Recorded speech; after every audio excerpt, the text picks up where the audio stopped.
नमस्कार, मैं अल्पना गुप्ता। उम्मीद है आप सभी स्वस्थ होंगे, मस्त होंगे, रोज की दिनचर्या में योग कर रहे होंगे। दोस्तों, आज हम बात करेंगे डायबिटीज को लेकर, जिसे मधुमेह भी कहते हैं, शुगर भी कहते हैं। इसको अधिकांशतः लोग शुगर के नाम से जानते हैं। लोग बोलते हैं कि उनको शुगर हो गया है, यानी उसे ही डायबिटीज और मधुमेह दोनों कहते हैं। हम आपको बता दें कि भारतवर्ष में 10 करोड़ से ज़्यादा लोग इस परेशानी से जूझ रहे हैं और आने वाले समय में इसकी संख्या भी कहा जा सकता है दिन प्रतिदिन बढ़ती जा रही है और युवाओं में भी इसकी संख्या देखने को मिल रही है। इसे लाइफस्टाइल बीमारी भी कहते हैं। इसका कारण है हमारा बिगड़ता हुआ परिवेश, हमारा रहन सहन, खान पान। यदि शुरुआत में ही अपने रहन सहन, खान पान को हम ध्यान दें और अपने को प्रकृति के करीब रखें तो इस डायबिटीज जैसी परेशानी से हम बच सकते हैं। अब तो युवा पीढ़ी भी इसमें शामिल हो गई है। तो कहने का मतलब ये है कि इससे बचा कैसे जाए, आज हम इस बातों पे चर्चा करेंगे। यदि हो गया है तो उसे सामान्य स्थिति में कैसे रखा जाए, अपने जीवन को अच्छी तरह कैसे जिया जाए।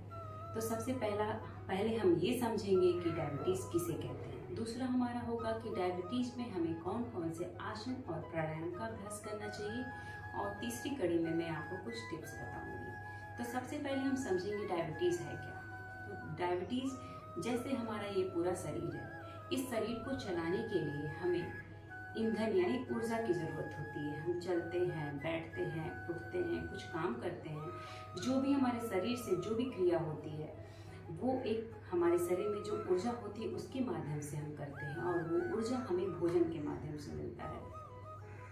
जो हम भोजन करते हैं वो प्रक्रिया के रूप में कार्बोहाइड्रेट के बाद वो ग्लूकोज में बदलता है, और ग्लूकोज को ही शर्करा कहते हैं। और ग्लूकोज शर्करा यानी हमारी जो कोशिकाएं हैं, जो हमारे सेल्स हैं, उनका वो स्रोत, उससे वो संचालित होते हैं और हमें एनर्जी देते हैं, ऊर्जा देते हैं। और जो ये ग्लूकोज में जो ग्लूकोज हमारी कोशिकाओं को मिलती है, ये मिलती है हमारे शरीर में एक हार्मोन से जिसे हम कहते हैं इंसुलिन। और इंसुलिन स्रावित होता है पैंक्रियास से, जो हमारे उदर भाग के लेफ्ट साइड में होता है। इतनी प्रक्रिया आप लोग को उम्मीद है समझ में आई होगी। जो हम भोजन करते हैं वो विभिन्न प्रक्रियाओं के बाद वो भोजन ग्लूकोज में बदल जाता है, और ग्लूकोज से ही हमें एनर्जी मिलती है। तो जब हमारे शरीर में पैनक्रियाज नामक जो हमारा अंग है, वो पैनक्रियाज जब इंसुलिन का प्रॉपर स्रावित करेगा, प्रॉपर रूप से जितनी हमें ज़रूरत होगी शरीर को उतना जब स्राव होगा, तो वो इंसुलिन के माध्यम से ग्लूकोज हमारी कोशिकाओं तक पहुंचेगा। यानी इंसुलिन एक पासपोर्ट का काम करता है। अगर हमारे शरीर में इंसुलिन की मात्रा कम हो जाती है, पर्याप्त मात्रा नहीं रहती है, या इंसुलिन हमारे शरीर में स्राव नहीं होता है, तो उस स्थिति में हम कहते हैं कि डायबिटीज हो गया है। उस समय क्या होता है, हमारे रक्त में जो शुगर की मात्रा है बढ़ जाती है, क्योंकि हमारी कोशिकाओं तक नहीं पहुंच पाती है। तो सबसे बड़ा फैक्ट है कि हमारे पैनक्रियाज का स्वस्थ रहना, हमें अपने पैनक्रियाज को सही रखना होगा ताकि हमें ये इंसुलिन की कमी ना हो और हमें डायबिटीज ना हो। तो डायबिटीज भी 2 प्रकार का होता है। टाइप 1 में लोग पूरी तरह से हमारे शरीर में इंसुलिन नहीं बन पाता है, किसी कारणवश दोषपूर्ण पैनक्रियाज डिस्टर्ब हो जाता है जिससे इंसुलिन नहीं बन पाता है। वो पूरी तरह से इंसुलिन पर डिपेंड होते हैं, उसे कहते हैं जुवेनाइल ऑनसेट डायबिटीज। और जो सेकेंड होता है वो कहते हैं मैच्योरिटी ऑनसेट डायबिटीज। उसमें क्या होता है कि हम बहुत ज़्यादा जब वसा युक्त भोजन करते हैं, तला भुना खाते हैं, अपने शरीर का ध्यान नहीं देते हैं, फैट बहुत ज़्यादा बढ़ जाता है, तो उस समय भी हमारी पैनक्रियाज डिस्टर्ब हो जाती है और हमारे शरीर में पूरी तरह से इंसुलिन का स्राव नहीं हो पाता, जिससे उस स्थिति में भी डायबिटीज हो जाता है। उस स्थिति में भी कहते हैं डायबिटीज उन्हें हो गया है। तो जो सेकेंड डायबिटीज है वो प्रायः लोगों में देखने को मिलता है और हम प्रायः देखते भी हैं। तो उस स्थिति में आप पूरी तरह से अपने आप को ठीक कर सकते हैं कुछ योगा अभ्यास के माध्यम से। अपने आप को प्रकृति से जोड़िए, अपने खान पान पे पूरी तरह से ध्यान रखिए, कंट्रोल रखिए। ये हो गई डायबिटीज कैसे होता है, हम इसे समझे हैं। कारण क्या है, कारण कुछ मैं बताती हूँ और बहुत सी ऐसी चीज़ें होती हैं, हमारे सबके शरीर की बनावट अलग होती है और कभी कभी हमें पता भी नहीं होता है और हमारे शरीर में कुछ कमी आ जाती है। तो उसके लिए तो हम कुछ नहीं कह सकते, क्योंकि बहुत सी चीज़ें ईश्वर के हाथ में होती है। लेकिन जो इसके कारण हैं, अभी सबसे पहला जो कारण है वो है तनाव। एक तनाव होता है, आता है और जाता है, और एक तनाव होता है बहुत हम प्रेशर में रहते हैं, बहुत ज़्यादा हम प्रभावित रहते हैं तनाव में लंबे समय तक। उस स्थिति में भी डायबिटीज़ होता है।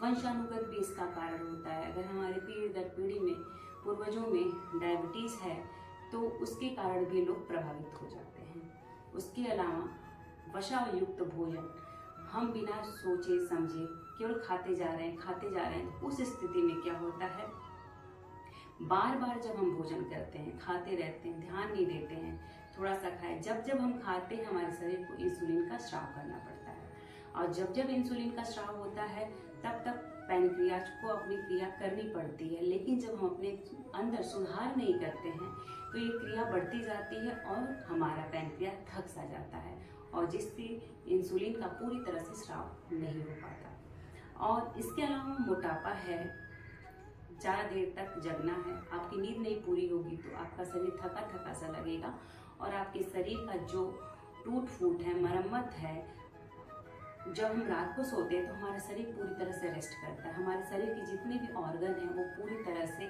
फिर से एक्टिव होते हैं, तैयार होते हैं। तो इसलिए जीवन में अपने पूरी नींद भी लेना ज़रूरी है। तो इसका अनिद्रा के भी कारण ये होता है। तनाव हमने बता दिया, मोटापा बता दिया, बिना जाने सोचे कुछ भी खा लेना। आजकल का समय ऐसा है कि हमेशा लोग कहीं भी बाहर जाते हैं, बाहर की चीज़ें ज़्यादा खा लेते हैं बिना समझे। तो इन सब चीज़ों से बचें। तनाव इसका मुख्य कारण है। युवाओं में तनाव का जो स्तर है वो बढ़ता जा रहा है। छोटी छोटी चीज़ों को लेकर लोग तनाव में आ जाते हैं, जो कि बहुत ही गलत है। हम सोचते हैं लेकिन हमारे शरीर के अंदर वो क्रिया होती है, अंदर हमारा जो ऑर्गन है वो परेशान होता है। वैसे ही हमारे शरीर में हार्मोन्स का स्राव भी होता है। यदि हम जितने परेशान रहेंगे हमारा तनाव का लेवल बढ़ेगा। जैसे हम तनाव में रहेंगे तो हमारा पैनक्रियाज भी डिस्टर्ब होता है। जिस तरह से अगर हम खाना खा रहे हैं और अगर हमें गुस्सा उस समय आ जाता है, हम चिल्लाते हैं, तो उस समय क्या होता है, हमारा पाचक रस रुक जाता है, नहीं तैयार होता है। ठीक उसी प्रकार से हमारा पैनक्रियाज भी है। इसलिए तनाव से बचें। इसके आगे हम बात करेंगे कि हमें कौन से आसन और प्राणायाम का अभ्यास करना चाहिए। तो आइए हम जानते हैं कि कौन से हमें आसन और प्राणायाम का अभ्यास करना चाहिए। आइए हम अभ्यास करते हैं गोमुखासन का। गोमुखासन में हम सबसे पहले अपने दोनों पैरों को सामने की तरफ फैला लेंगे। सामने की तरफ फैलाने के बाद हम एक पैर को इस प्रकार से फोल्ड करेंगे और दूसरा पैर भी हम इस प्रकार से फोल्ड करेंगे। इस प्रकार से हम फोल्ड करेंगे, यानी हमारा जो दोनों नी है एक दूसरे के ऊपर इस प्रकार से बना रहेगा। और इसके बाद जो हमारा थाई ऊपर की तरफ है, जैसे हमारा लेफ्ट ऊपर है तो हमारा लेफ्ट हैंड ऊपर की तरफ होगा, और राइट हमारा पैर नीचे है तो राइट नीचे की तरफ हैंड होगा। इस प्रकार से हम सीधे आप सामने की तरफ देखेंगे। हम आपको इस स्टेप को पीछे की तरफ से दिखाते हैं। पीछे से हमारा इस प्रकार से होगा, ध्यान बिल्कुल सामने की तरफ होगा। इस प्रकार से इसी क्रिया को हम दोनों साइड से करेंगे। अभी हमारा लेफ्ट ऊपर था, अब हमारा थाई राइट ऊपर होगा। इस प्रकार से हम राइट को मोड़ेंगे और हमारा अब राइट हैंड ऊपर की तरफ होगा। इस प्रकार से ध्यान हमारा बिल्कुल सामने की तरफ।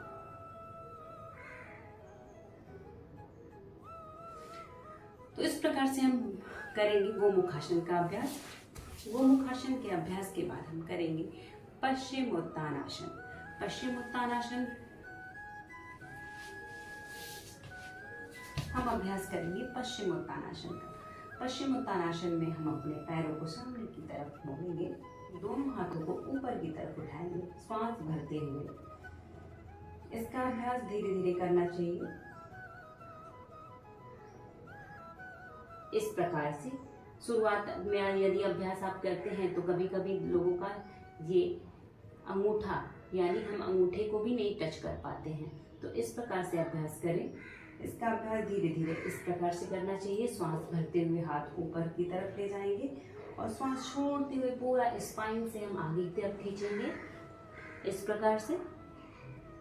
अगर आपका जो एल्बो है जमीन से टच नहीं होता है तो आप बिल्कुल पहली बार इसका अभ्यास नहीं करेंगे। आप धीरे धीरे केवल ऊपर की तरफ ही बने रहेंगे जितनी आपके शरीर की क्षमता हो, ठीक है। इसका अभ्यास जब होने लगे तो फिर आप पूरी तरह से पश्चिमोत्तानासन में इस प्रकार से हो जाइए। श्वास भरते हुए ऊपर की तरफ, श्वास छोड़ते हुए नीचे की तरफ।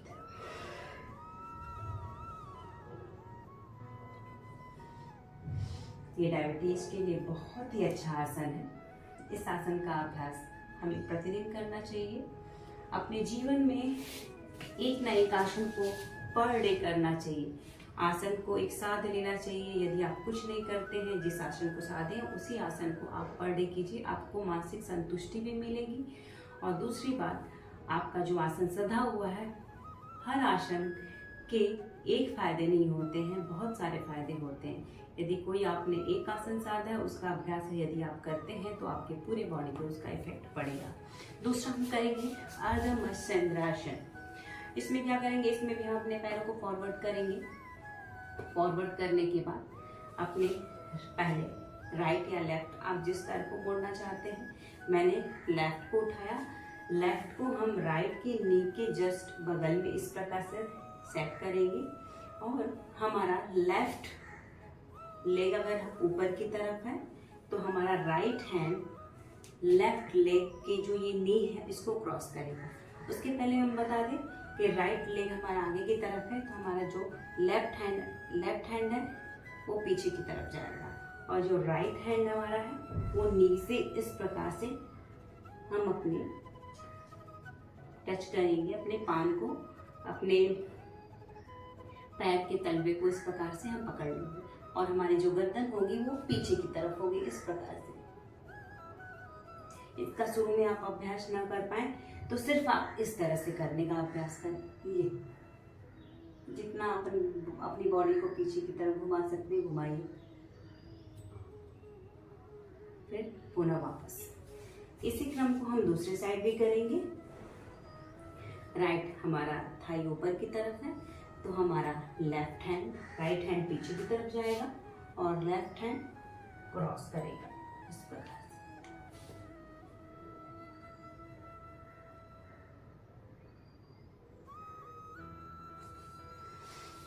इस प्रकार से हमने अर्ध मत्स्येंद्र आसन का अभ्यास किया। तो हम अभ्यास करेंगे मंडूकासन का। मंडूकासन के लिए भी दोनों पैरों को सामने की तरफ खोलेंगे और सबसे पहले वज्रासन में बैठेंगे। वज्रासन में बैठने के लिए हम अपने पहले राइट लेग को पीछे की तरफ लाएंगे, राइट पैर हमारा पीछे आएगा और फिर लेफ्ट। इस प्रकार से हम राइट और लेफ्ट में हम पीछे करके वज्रासन पे बैठ जाएंगे।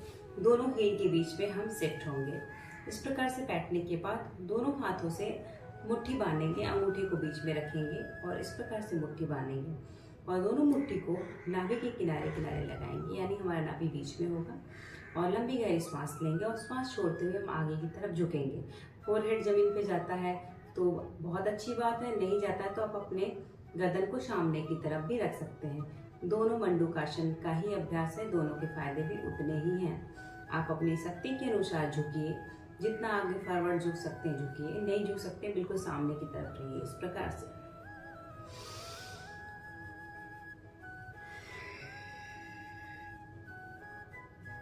इस प्रकार से भी हम आगे की तरफ झुक सकते हैं, नहीं तो हम फोरहेड को जमीन पे भी कर सकते हैं। इस प्रकार से हम श्वास को छोड़ते हुए नीचे की तरफ आएंगे और नॉर्मल ब्रीथ करते रहेंगे। इससे क्या होता है, पैनक्रियाज पे अच्छा प्रभाव पड़ता है। ये बहुत ही बेस्ट एक्सरसाइज है, अच्छा मंडूकासन है। इसका अभ्यास आपको 3 से 5 बार प्रतिदिन करना चाहिए। इसके बाद हम अभ्यास करेंगे मत्स्यासन का। मत्स्यासन का हम आपको 2 वेरिएशन बताएंगे। एक सरल तरीका और एक थोड़ा सा जो हम पद्मासन लगा के करते हैं उस प्रकार से है। तो आप दोनों का इफेक्ट उतना ही है, जो आप कर सके आप कर लीजिए आराम से। इस प्रकार से पैर को हम सामने की तरफ भी फैलाएंगे और दोनों हाथों को इस प्रकार से हम एल्बो के पास ले आएंगे और गर्दन को नीचे की तरफ झुका देंगे, बिल्कुल इस प्रकार। नॉर्मल ब्रीदिंग करते रहेंगे। ये हमारा हुआ मत्स्यासन। एडवांस वेरिएशन भी हम आपको बताते हैं, उसमें हम लगाएंगे पद्मासन। इस प्रकार से हम पद्मासन लगाने के बाद हम आराम से एल्बो के साथ जमीन पे मिलेंगे। इस प्रकार से भी आप मत्स्यासन का अभ्यास कर सकते हैं। ये भी हमारा मत्स्यासन ही है।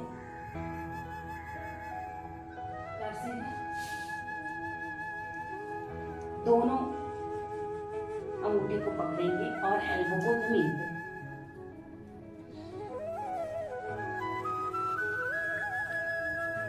ये भी हमारा मत्स्यासन है। इस प्रकार से हम करने के बाद अपने पैर को आराम से खोल लेंगे। तत्पश्चात हम अभ्यास करेंगे हलासन का। हलासन में सबसे पहले हम अभ्यास करेंगे अर्ध हलासन का। इसके लिए सबसे पहले हम लेट जाएंगे, अपनी स्थिति को सामान्य करेंगे। सामान्य करने के बाद अर्ध हलासन में अपने पैरों को उठाएंगे 90 डिग्री पे और बिल्कुल सीधा रखेंगे। नॉर्मल ब्रीथ करते रहेंगे। पहली बार में आपको पूर्ण हलासन करने की ज़रूरत नहीं है। अर्ध हलासन 90 डिग्री पे अपने पैर को बना करके रखें, फिर श्वास छोड़ते हुए धीरे धीरे नीचे की तरफ करें। इसके बाद हम करेंगे पूर्ण हलासन। सबसे पहले पूर्ण हलासन करने के लिए हम सबसे पहले अपने पैरों को ऊपर की तरफ उठाएंगे, अर्ध हलासन करेंगे, फिर धीरे धीरे अपने पैरों को पीछे करेंगे। स्टार्टिंग में अपने हाथ का भी सहायता ले सकते हैं, हाथ को पीछे न रख करके कमर के पीछे रख सकते हैं। और हलासन करने के बाद यदि अभ्यास हो जाए तब उसके बाद आप सर्वांगासन का अभ्यास करें, नहीं तो कोई ज़रूरी नहीं है कि आप फर्स्ट टाइम में ही पहली बार में ही सर्वांगासन का अभ्यास करें। इसके अलावा बहुत सारे मैंने डायबिटीज़ के आसन बताएं, उसका भी आप केवल अभ्यास कर सकते हैं। कम से कम 2-3 आसनों का अभ्यास अवश्य करें। अभ्यास हो जाए तब सर्वांगासन का अभ्यास करें। हम अभ्यास करेंगे अब भुजंगासन का। भुजंगासन का अभ्यास के लिए सबसे पहले हम लेट जाएंगे। इस प्रकार से लेटने के बाद हम अपने दोनों हाथों को अपने शोल्डर लेवल में बराबर रखेंगे और आराम से फोरहेड को जमीन पे रखेंगे। लंबी गहरी सांस लेंगे और छोड़ेंगे। पहले अपने शरीर को शिथिल करेंगे, फिर श्वास भरते हुए हम ऊपर की तरफ आएंगे। यदि आपके कमर में दर्द है तो आपको पूरा नाभि तक उठने की जरूरत नहीं है। आप इतना ही बने रहिए जितना आपकी शरीर की स्थिति कहती है। अगर पेन होता है तो आराम से आप नीचे की तरफ सांस छोड़ते हुए हो जाइए। धीरे धीरे इसका अभ्यास जब हम बढ़ाने लगते हैं तो हमारा जो स्पाइन एरिया है ऊपर की तरफ आराम से उठते हैं।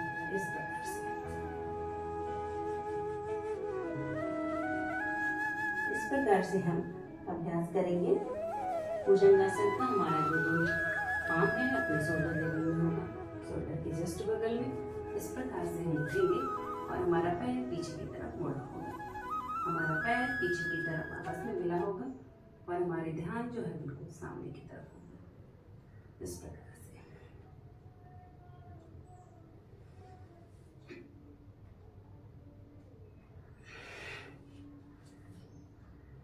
ये हमारा रहा भुजंगासन। तो हमने किया भुजंगासन का अभ्यास। इसके बाद हम करेंगे उदर श्वसन क्रिया। उदर श्वसन क्रिया हम आपको बता दें कैसे करते हैं। आराम से आप 1 या 2, मैंने 2 पिलो लिया है क्योंकि हमारा छोटा पिलो है।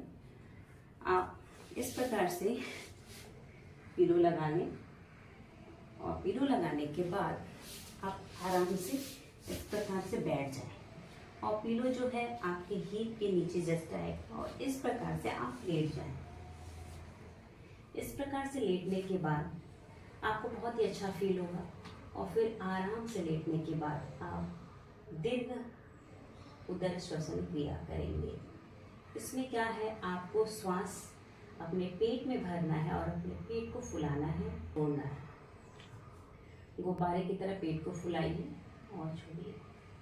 इस प्रकार से आराम से लेट जाएंगे। लेटने के बाद इसमें सबसे मोस्ट इम्पॉर्टेंट है आप सभी लोगों के लिए, जितने लोग डायबिटीज से जूझ रहे हैं, कपालभाति। कपालभाति मोस्ट इम्पॉर्टेंट है। कपालभाति का जो एक बड़ा वीडियो है, मैंने उसमें बहुत अच्छी तरह से विस्तार पूर्वक बताया है। आपको हमारे डिस्क्रिप्शन बॉक्स में उसका लिंक मिल जाएगा। और कपालभाति का जब भी अभ्यास करें तो सबसे पहले, यदि आप बिगनर हैं तो अपने हाथों को अपने उदर भाग पे रखें। और इसमें क्या होता है, अपने श्वास को बाहर की तरफ निकालते हैं। इसका मतलब ये नहीं कि केवल निकालते हैं, हमारे अंदर श्वास नहीं जाती है, बहुत ही सूक्ष्म रूप से अंदर की तरफ जाती है, जिसे हम महसूस कर सकते हैं। लेकिन हमारा जो इंटेंशन होता है वो श्वास को बाहर की तरफ निकालना होता है। इस प्रकार से बिगनर है तो इसका अभ्यास बहुत ही धीरे धीरे करें। 20 का स्टॉक आप करें, 20 बार करें। दूसरे दिन भी आप कम से कम 1 वीक में 20 बार करें। फिर धीरे धीरे इसका भी आप 30, फिर 40 टाइम, 50 टाइम आप बढ़ाते जाएं। स्टार्टिंग में इसका अभ्यास आराम से आप 20 बार ही करें। इस प्रकार से देखें। अपने दूसरे हाथ को ज्ञान या चीन मुद्रा में लगा लें और आराम से बैठ जाएं। स्पाइन बिल्कुल सीधी रखें।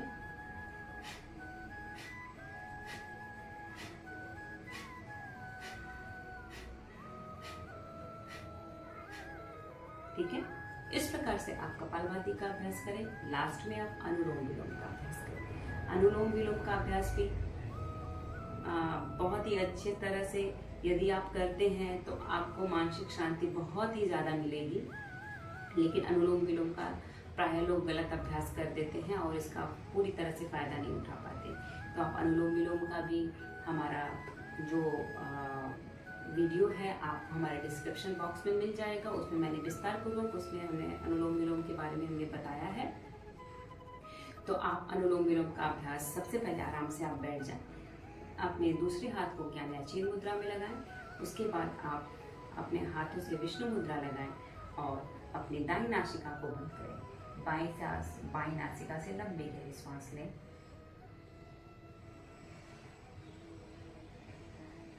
पूरा बाईं नासिका को बंद करके राइट यानी दाईं नासिका से बाहर, पुनः दाईं से लेंगे, बाईं से बाहर। ये हमारा एक चक्र हुआ। इस बात का हमेशा ध्यान रखें कि अनुलोम विलोम का अभ्यास जो श्वास की गति होती है दीर्घ होती है और इतने आराम से श्वास लेते हैं कि आपके बगल में बैठा हुआ व्यक्ति भी आपकी श्वास की आवाज को ना सुन सके। आप खुद उसे केवल महसूस करें, आपको भी सुनाई ना दे, इतना गहरा और धीमा हो। गहराई से जब हम श्वास को लेते हैं तो बहुत ही आराम से लेते हैं। तो अनुलोम विलोम का करने का सही तरीका ये है, आराम से दीर्घ श्वसन करें और आवाज किसी को सुनाई ना दे। जाते जाते हम आपको बताएंगे थोड़ी टिप्स। यदि आप डायबिटीज से परेशान हैं तो अपने जीवन में मेथी का यूज जरूर करें। रात को मेथी 1 चम्मच भिगो दें, सुबह छान करके उसके पानी को पी लें। दूसरी बात कि आप अपने जीवन में मौसमी फल का सेवन करें और वसा युक्त फैट युक्त भोजन से बचें, परहेज करें। सुबह सुबह वॉकिंग करें, नेचर से जुड़े, प्रकृति से जुड़े, नंगा पांव चलें, घासों पे चलें, वॉकिंग करें, अपने जीवन में योग को शामिल करें, शाकाहारी बने, उचित भोजन करें और इसके साथ ही साथ अपने जीवन में चोकर फाइबर का यूज ज़्यादा करें। फलों को रस ना निकाल करके आप पूरा सॉलिड ही खाएं। इसके अलावा हमने जो भी चीज़ें आपको बताई, नियम के साथ आप 6 महीने इसका अभ्यास जरूर करें। यदि आप सक्षम हैं तो आप किसी आश्रम में जाकर के, किसी योगा सेंटर, नेचुरोपैथी सेंटर में जाकर आप प्रकृति से जुड़े रहें। आप अच्छी तरह से क्रियाओं को सीखें और अभ्यास करें। इससे आपका शुरुआती दौर में बिल्कुल कंट्रोल हो जाएगा और हमेशा के लिए आपका पैनक्रियाज अच्छी तरह से हार्मोन्स का सिक्रेशन करेगा, यानी इंसुलिन का सिक्रेशन करेगा, और आप स्वस्थ रहिए, दीर्घायु रहिए। हमारी भगवान से यही प्रार्थना है। और दूसरी बात, ये वीडियो यदि आपको अच्छी लगे तो इसे लाइक कीजिए, सब्सक्राइब कीजिए और शेयर कीजिए, और हमें अब इजाज़त दीजिए। नमस्कार।